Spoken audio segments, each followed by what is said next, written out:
Hey everyone, Christy with Crafted by Christy.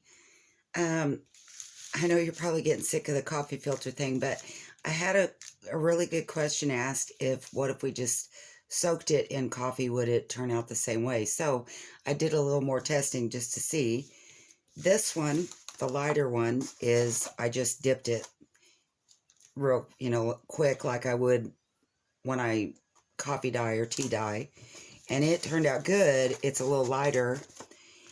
One that I left in for like 30 minutes, maybe a little bit longer. As you can tell, it's a little bit darker. I don't know why it has the color around the edge other than if you can see the paint. I did use the same pans, like I said, that I used to do my inking on. And then this is an actual used coffee filter, so you can tell it's a lot darker. But these still give a really good color, just not quite as rich as the one that was actually used. And then just for fun, I did a tea bag. Now these are used tea bags to see, and it gives a good color too. It's a little bit different. It's more reddish. It's not as dark as the coffee, but it's kind of like the one that was soaked about 30 minutes. It's a little more red.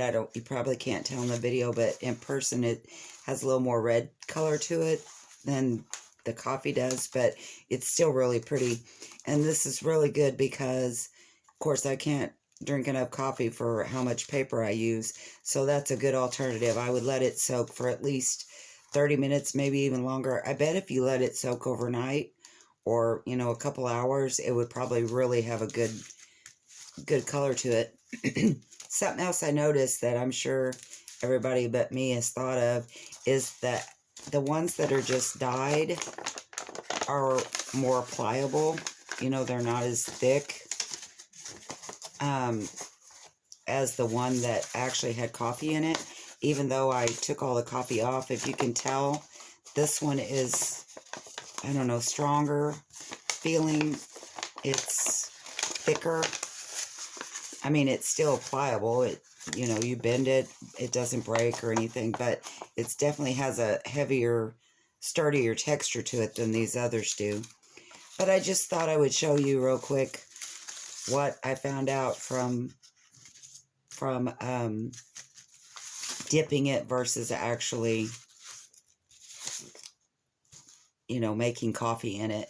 It's still really pretty. It really gives a good flavor. Like I said, the one that soaked, I think, really is a real good, I think it's a real good alternative if you don't have a coffee pot that actually has filters in it, because it's really pretty and really rich.